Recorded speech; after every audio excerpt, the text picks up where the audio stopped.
দর্শক breaking news. সবার আগে আইসিসি চ্যাম্পিয়ন ট্রফির জন্য বাংলাদেশের 16 সদস্যের স্কোয়াড ঘোষণা। চলুন দেখে নেওয়া যাক কারা আছে স্কোয়াডে। এনে থাকছে আজকের ভিডিও। বিস্তারিত জানতে অবশ্যই ভিডিওটি সম্পূর্ণ দেখার অনুরোধ রইল। দর্শক, এদিকে সর্বশেষ 2023 সালের সেপ্টেম্বরে জাতীয় দলের জার্সিতে দেখা গিয়েছিল ওপেনার তামিম ইকবালকে। এরপর প্রায় এক বছর কেটে গেলেও তামিমকে জাতীয় দলে দেখা যায়নি। ফির তামিম ইকবালের জাতীয় দলে ফেরা নিয়ে চলছে আলোচনা। জাতীয় দলের হয়ে তামিম ইকবালের ভবিষ্যৎ কি? দর্শক, এই প্রশ্নের উত্তরে এখনো অজানা। সর্বশেষ গেল বছরের সেপ্টেম্বরে নিউজিল্যান্ডের বিপক্ষে মাঠে নেমেছিলেন দেশের এই ওপেনার।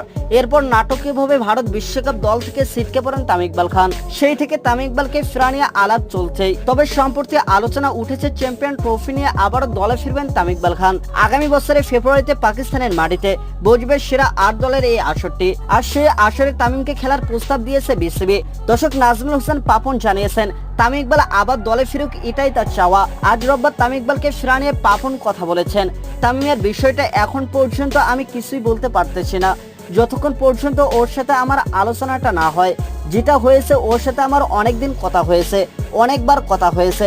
নাফিস ইকবাল যখন অসুস্থ তখন নিয়মিত যোগাযোগ হয়েছে তামিম ইকবালের সাথে। তার আগে ওর সাথে যখন আমার বসার কথা ছিল তখন আমি তামিম ইকবালকে ফোন করেছিলাম। তখন তামিম ইকবাল বলেছিল বিপিএলটা শেষ হলে বসবো। তারপরে বিপিএল যখন শেষ হলো তামিম ইকবাল বলল আমি একটু বাইরে দেশে যাচ্ছি, এসে আপনার সাথে কথা বলবো।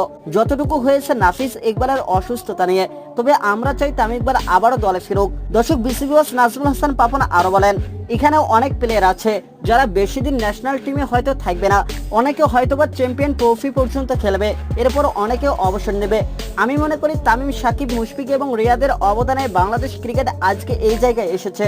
চলুন দর্শক, জেনে নেওয়া যাক চ্যাম্পিয়ন ট্রফিতে কেমন হতে পারে বাংলাদেশের স্কোয়াড। ওপেনার হিসেবে দলের জায়গা পেতে পারেন দেশের ওপেনার তামিম ইকবাল খান।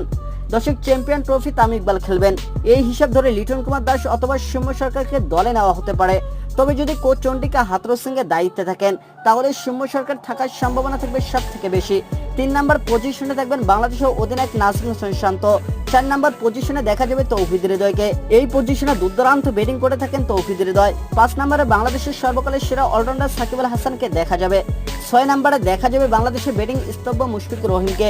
তার বিকল্প ক্রিকেটার বাংলাদেশ এখনো তৈরি করতে পারেনি। দর্শক, যেমন পারেনি তামিম ইকবালের বিকল্প তৈরি করতে।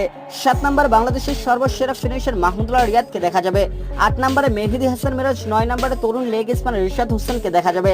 পেস বিভাগে মুস্তাফিজুর রহমান, তানজিম হাসান সাকিব, শরীফুল ইসলাম এবং তাসকিন আহমেদকে দেখা যেতে পারে। একজন বাড়তি পেসার নিলে অলরাউন্ডার কোটার সুযোগ পেতে পারেন সাইফুদ্দিন। আবার ইনজুরি থেকে দলে ফিরতে পারেন ইবাদত হোসেন। দর্শক, স্কোয়াডে একজন বাড়তি স্পিনার হিসেবে চলে আসতে পারেন তাইজুল ইসলাম।